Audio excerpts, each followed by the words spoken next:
Hi, Chris, in the car on the way to work listening to the Star Wars stuff. Give us a call if you want a quick chat to Ewan McGregor. Well, it's really been here.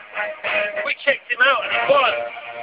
Ewan, you passed our security test. Congratulations, you're on the programme. Thank you very much. That's a very sneaky little question, that security test. Shall we share that with the great British public, what the security test was? Yes. Go on then. You want me to say? Yeah, go on. Your producer asked me where Chris and I used to drink in the olden days. And you got the answer right, yeah. And I got it right. I was lucky I could remember it. Congratulations, you win a slot on this show. You booked yourself on our show. Thank you so much, Ewan. No, it's all right. I was driving it and I realised it was May the 4th day, and I thought I should take part, part of that with you. Absolutely. Now, why don't you tell everybody the brilliant story of how you got the gig on Star Wars by semi-stalking George Lucas? I don't think I did semi-stalk George Lucas. Didn't you go to a premiere, right? So you could hopefully bump into him and talk about getting this job? No. I seem to recall talking to you about. Am I making this up? Oh no, maybe probably during when I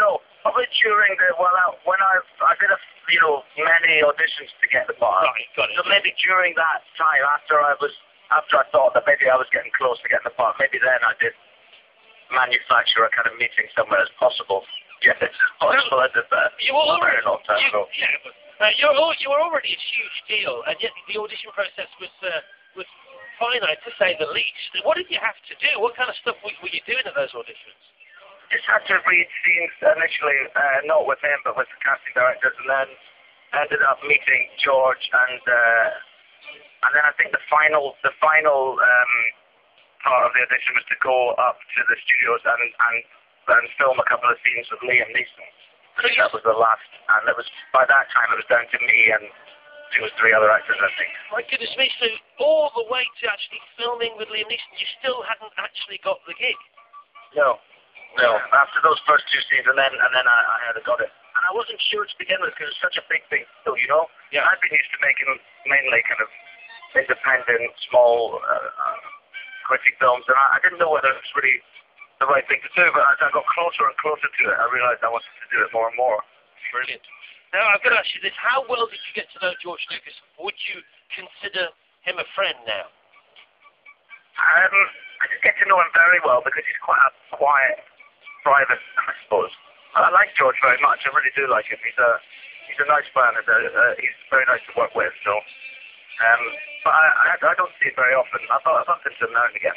Did you ever go to his log cabin, the famous log cabin that he has? No, I've never been to the ranch. The famous ranch in San Francisco. I've never made it there. Okay, I'd love to go there. If you ever get invited, can you sneak me in under your cloak? Yeah, I'll take some spy pictures and send them to you. Email them to your show. And then listen, you emailed us in on the way to work. When Ewan McGregor says I'm on the way to work, what does that mean today?